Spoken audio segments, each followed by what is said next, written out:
You want to support Roland Martin Unfiltered? Be sure to join our Bring the Funk fan club. Every dollar that you give to us supports our daily digital show. There's only one daily digital show out here that keeps it black and keep it real as Roland Martin Unfiltered. By going to RolandMartinUnfiltered.com, you can make this possible. All right, folks, let's talk about what's happening in Arkansas, where the NAACP Legal Defense Fund, they are going after the state over the issue of voting. They contend that African Americans make up 16% of the residents in Arkansas, yet they've never had an African American elected to the state's highest court.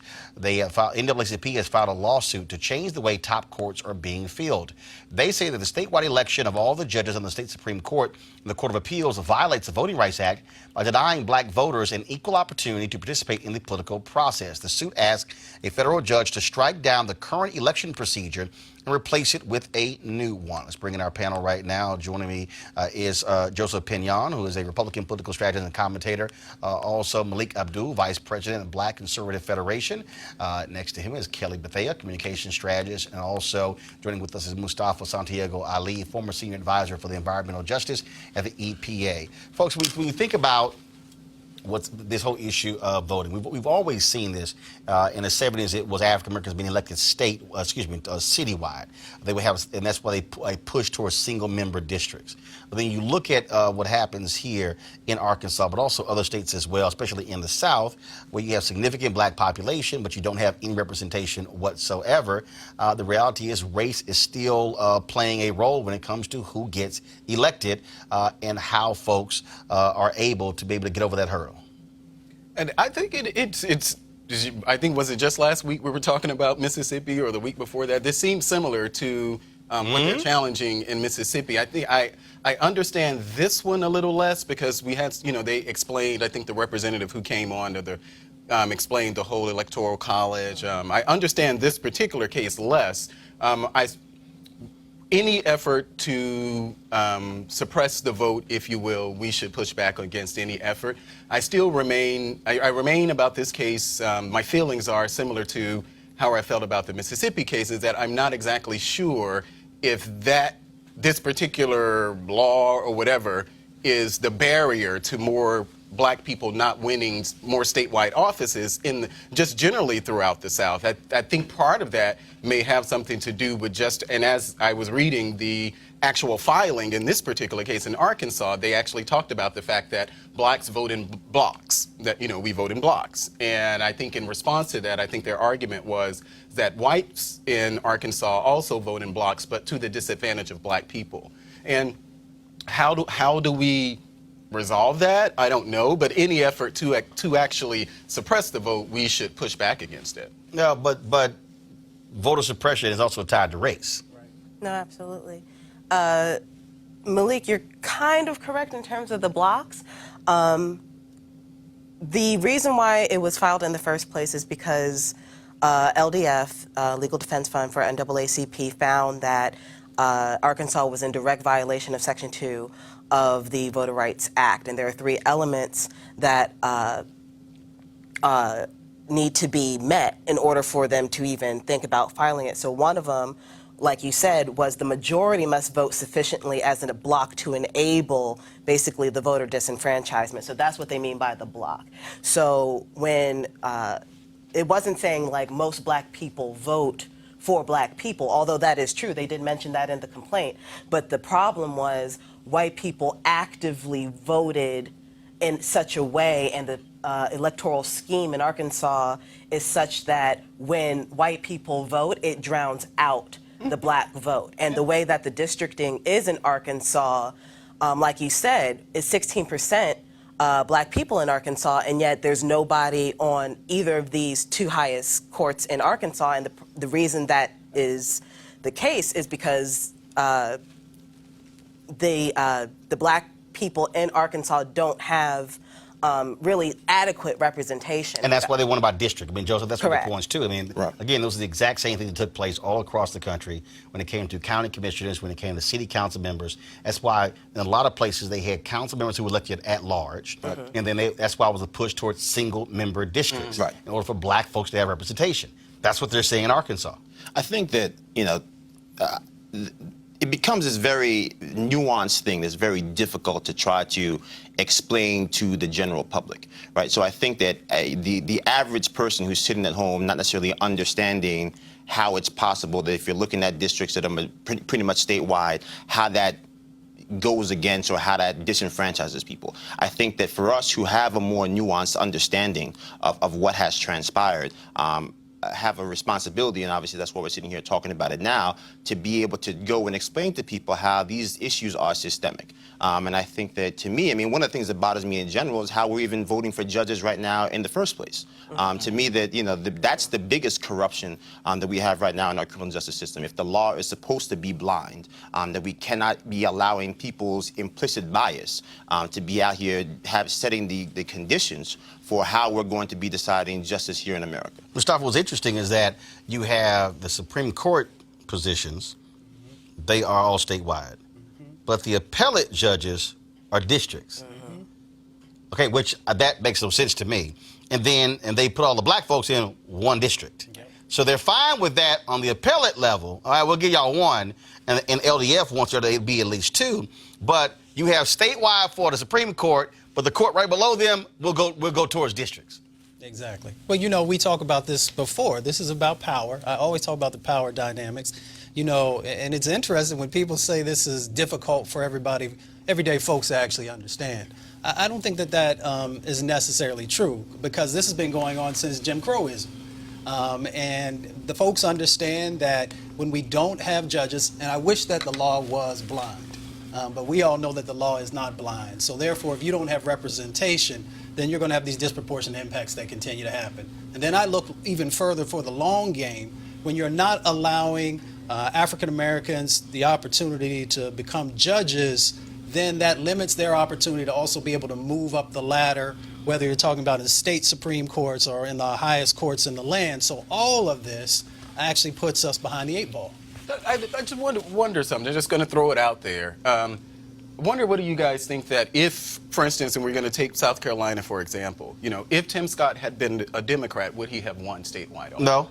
Right. So, and my point in saying this is that because there are more Republicans in South Carolina than Democrats, and then you have more white Republicans in South Carolina than Democrats. So I'm wondering if we're talking about Mississippi, if we're talking about Alabama, any of these southern states, if we had more black people who were actually Republicans running, would that change the dynamics of those that are actually in office? It wouldn't, because first of all, you're comparing apples and oranges. Senator Tim Scott is a United States Senator. You only have 2 for the state. Here you're talking about 7 Supreme Court justices. Right, but I'm wondering if they ran... No, that actually makes it even worse. The fact that you have 7 Supreme Court justices, and in the history of Arkansas, there's never been a single African American ever. So the issue to me is not even necessarily if you had more black Republicans. It also boils down to that, you know, that particular state. I mean, the reality is African Americans across the board, Republican and Democrat, have had a hard time in America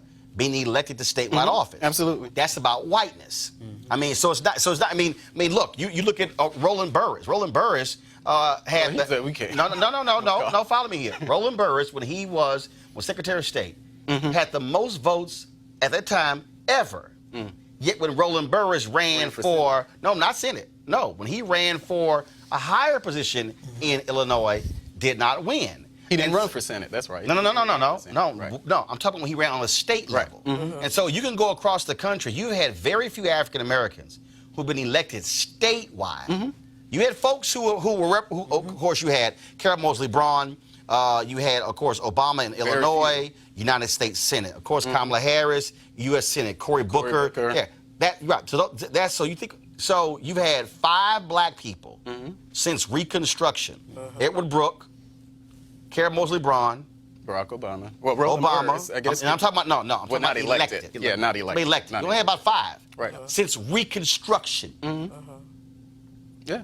Okay, since Reconstruction. Yeah. And so both parties have had issues with black people the moment they run statewide. Don't have the support. There's a lot of issues there. No, absolutely. Yeah. And that's and so what they're talking about here is, again, what's strange in Arkansas is to have districts on the appellate level, but statewide for the Supreme Court. And so we'll see what happens there in Arkansas. Let's talk about Upper Marlboro, Maryland, where they got their first African-American mayor, Tonga Turner.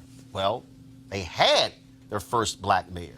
She announced last night in town council meeting that she is resigning because she's been the target of ongoing racist attacks and bullying. Her resignation will take effective June 21st. Folks, this is very reminiscent of the sister who resigned in Vermont because of the racism that was being targeted at her.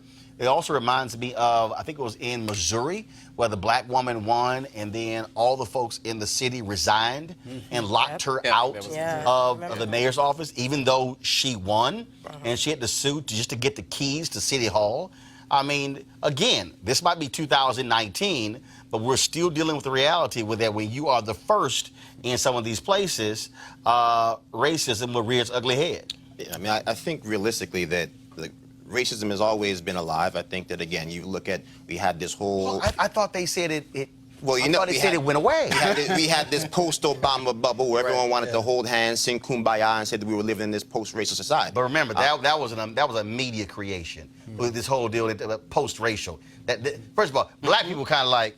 Right. I mean, I remember I was on CNN at the time. They kept going post-racial. I'm sitting there going, what the hell are y'all talking about? Right. Let's look at the executive suite here. We ain't post-racial. I got pulled over on the way here, right? That's what that's. So you know, that type of nonsense. So I think that realistically, to your point, obviously we still have the vestiges of our racially driven existence. They still live to this day. They're thriving. But I think that, again, I think there is a responsibility to understand that on some basic level, that's what you signed up for. That to me, if you're going to put your name forward, if you're going to be the person that assumes the responsibility to be the first, then you have a responsibility, in my estimation, to make sure that you're willing to carry that burden through. And to be willing to face down those challenges. And it's going to be difficult, but I think that that's the only way they're ever actually going to find a way to get over that hump.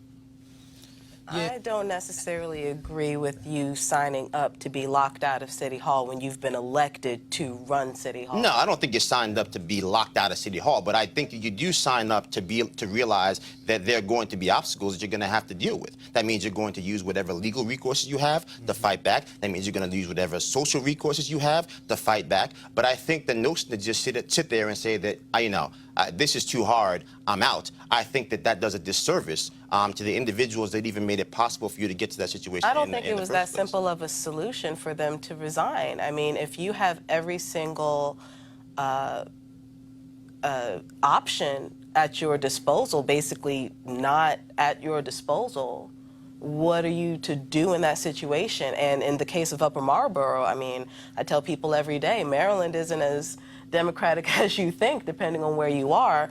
So this was probably a safety precaution for her. If she's feeling like she is in such a position that she cannot fulfill her duties, I don't think her running the way that she did and actually winning only to, bow out, I don't think that was an easy decision on her part at all. I think that was the case of, again, the sister in Vermont, right, who had to step aside. And the fact that all of these people, the bigotry got so intense, she said, "I got to resign." Right. I mean, this is a safety precaution, and the fact that the people of these examples that you're mentioning are all black women, I mean, that's also something that we have to take into consideration here.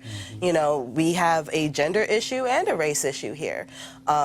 Even especially in Vermont, there's not a whole lot of black women in Vermont, and you have to take all of those things into consideration. I commend them for even running, and the fact that they won is a success in itself, but at the end of the day, they're still human, and they still have to, look out for themselves, and if they feel I'm actually surprised in this case that you shouldn't be surprised when things like this happen, but particularly we're talking about Upper Marlboro. We're not talking about rural Kentucky or anything like that. No, we're talking about rural Maryland. Yeah, but it's still Upper Marlboro. And it's still rural Maryland. Yeah, but with the political...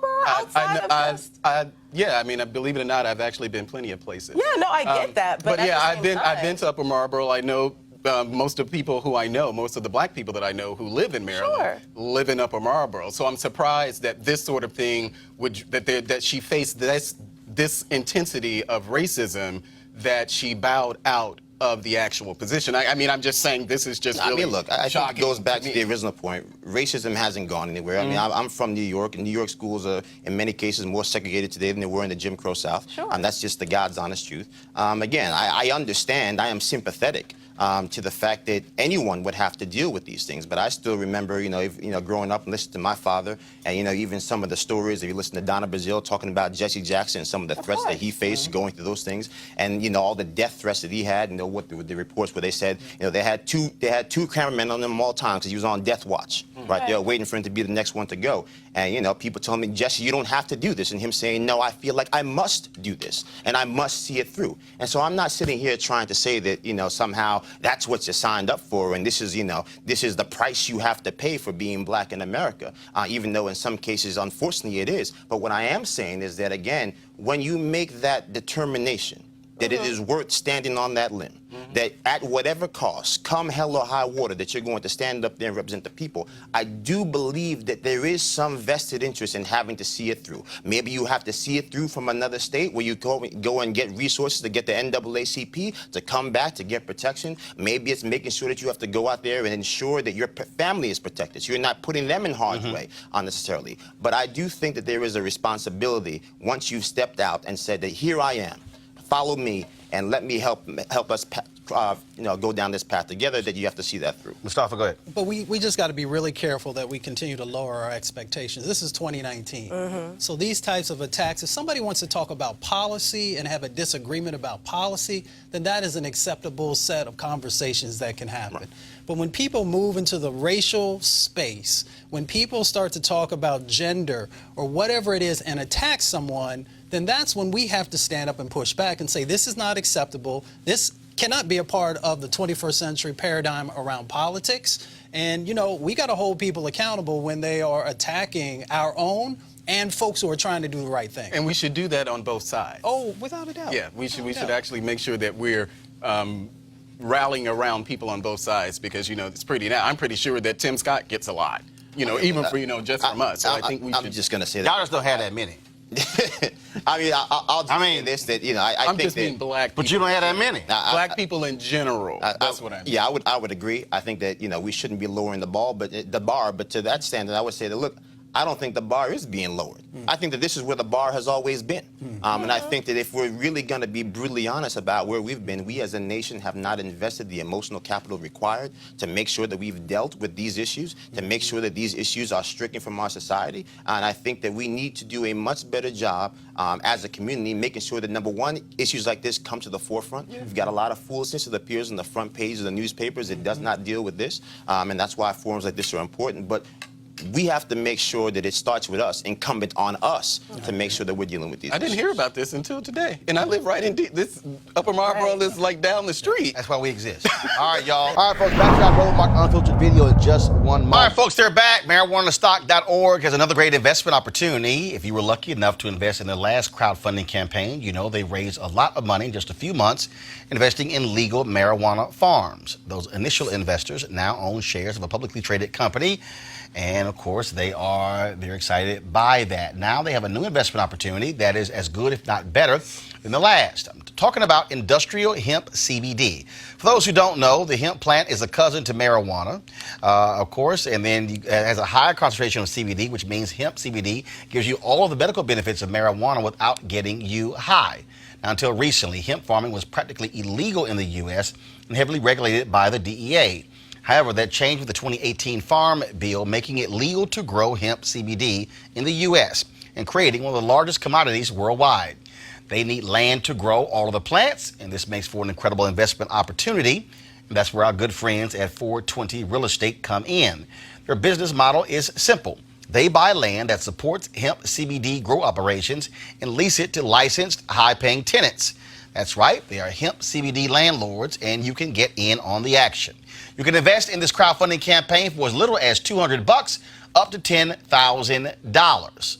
All right, folks, all you got to do is go to marijuanastock.org. That's marijuanastock.org if you want to get in the game. And if you do so, do it now.